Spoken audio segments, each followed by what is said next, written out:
Hey guys, it's your brother Heman in the wilderness of Southeast Missouri, Camp 77, coming back again with part 3 on a series on church structure of the churches of Yahushua HaMashiach.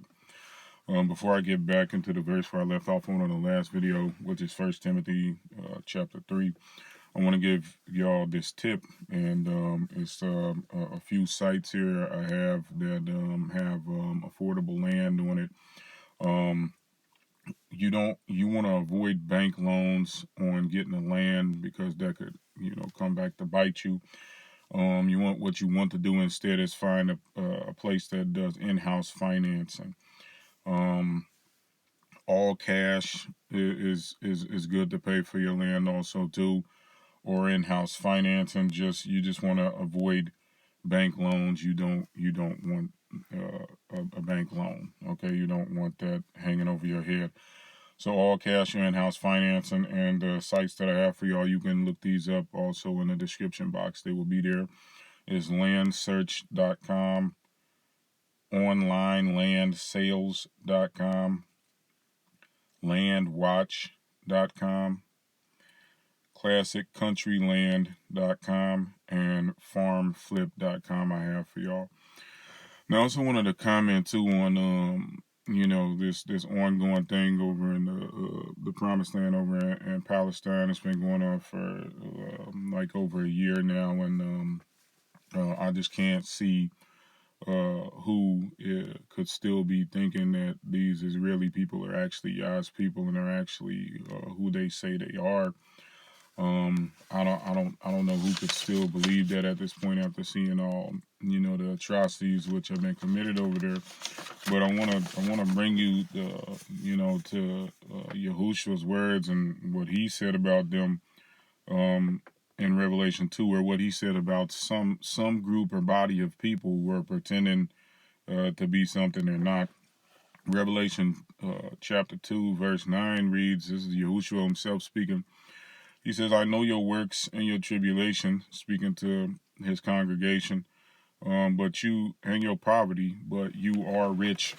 And I know the blasphemy of them which say they are Jews and are not, but are of the synagogue of Satan. All right.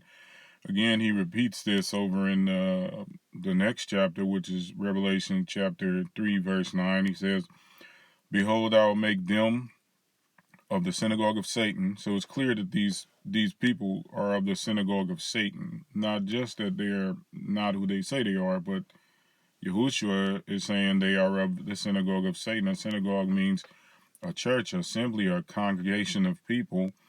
All right, and that Satan is their Messiah or leader or king, like Yahushua is ours.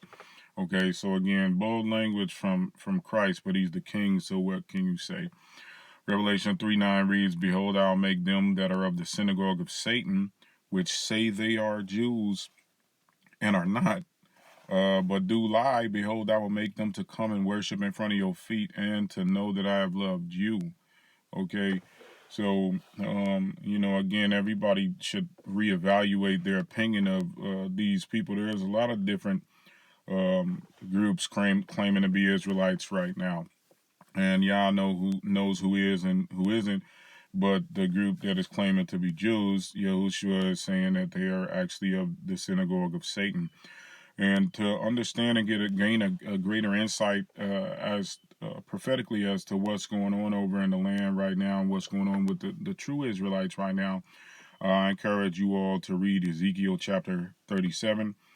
This chapter is on the Valley of Dry Bones and speaks about the Israelites, or at least a group of Israelites coming, awakening and becoming aware of who they are once again. And then it's immediately followed in Ezekiel chapter 38 about the war over there and what's the pillaging and what's happening over there right now in Palestine. And then there's chapter 39, and this is all connecting the war with Russia and Ukraine to the war with the Jews and the Palestinians right now. So it's good reading Ezekiel chapter 37, 38, and 39. And again, if you want to gain a greater insight, but there should be no question in anybody's mind among Yahushua's people at this time whether Yah's people will be doing these things or not. Okay, so back to where I left off at yesterday, finishing up or coming to the conclusion of what of a guardian and a versus job. We were in 1 Timothy chapter 3. Join me in 1 Timothy chapter 3. Okay. All right, so we're talking about a bishop or a shepherd, again, a superintendent, a pastor, someone who is in the place of Yahushua, chosen to be a leader in the church. Okay, verse 4, it has to be one who rules his own house, having his children in subjection, that is, in obedience and subordination with all gravity. All gravity meaning honor for authority. So the children have to be respectful to their parents, and the man's duty, if he is ruling well, is to make sure of that. Okay, so Yahushua is that over the church, and he holds three positions, three offices. That's priest, prophet, and king.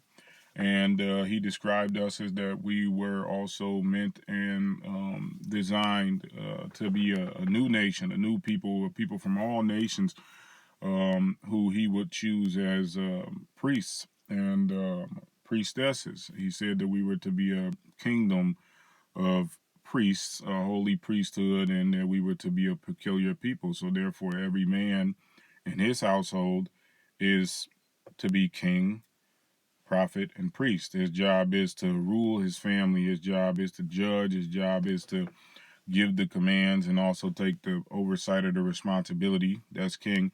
The man's job also is to perform the customs and to teach. That is the job of priest.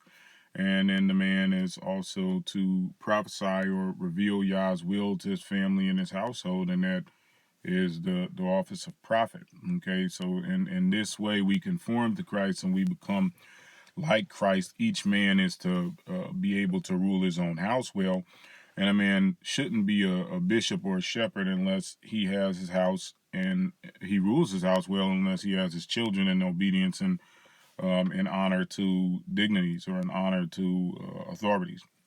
All right.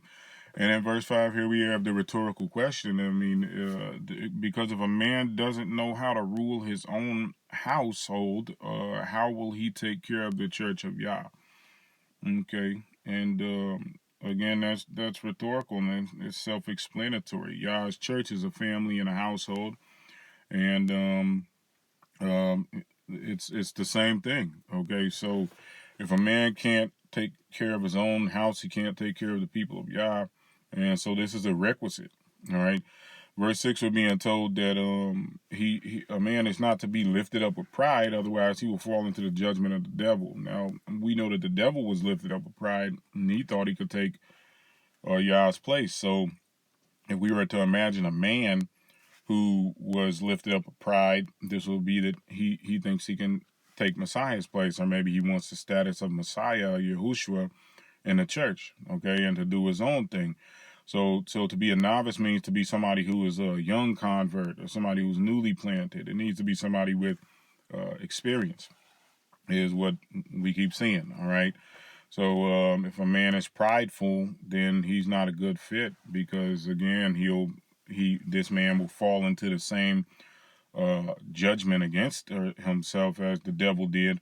Moreover, he must have a good report by them who are outsiders, or else he might fall into shame and a trap of the devil. So the devil traps us by using things against us that, you know, if you're wrapped up in any wrongdoing, or you don't have a good reputation when it comes to outsiders of the church, that could come back, and this is self-explanatory. Okay, so in conclusion, the man being the head of his own household, each man is supposed to rule their own household. Each man should be teaching their own child, teaching their own children. Each man should be leading his own wife, and the wife should be taking a supportive role. Okay, this is the guardian in the bursa model, although it doesn't have to be a man and a wife, but each church does need a guardian and a bursa. And the bursa takes the supportive role, and the bursa is the you could say financial officer, or the one who deals with everyone's finances and make sure everyone's fed and has clothes and things that they need. Hallelujah. Okay, so I'm going to leave that there, and then I'm going to switch over to this. I'm going to let the scripture speak for themselves in the Old and New Testament of what we are being told that it is the situation for widows, single women, and also children. One thing, when I was on the when we went to Tabernacles this year and on the campground, I noticed there were a large amount of single women, and single women and children being the most vulnerable, needing to be taken care of, and they have a special place in the congregation. These next verses, which I'm about to read, will explain to you what, as a widow or a single mother, what Yah expects of you and what you can expect from Him and what you can expect from the congregations of Christ. And again, if it's not happening for you like that, then you could do better, and you need to do better. Okay, find a true church and find where the Spirit of Christ is at. All right, so first we're going to go to 1 Timothy chapter 5, and this whole chapter kind of deals with how we are to treat each other in the church. But I'm going to go down to verse 2, since I'm particularly talking to and about the women right now. Okay, so the older women are to be treated as mothers, younger women are to be treated as sisters with all purity. Okay, purity meaning cleanness and chastity. All right, so verse 3, honor widows that are widows indeed. If anybody has children or nephews, let them learn first to show piety at home. Again, piety is that respect for dignity, the respect for authority, all right, and to pay back their parents, because that is good and acceptable in front of Yah. So this is a righteousness for a child, is simply for them to honor their parents and to pay back their parents for the good that's done to them, and that's right.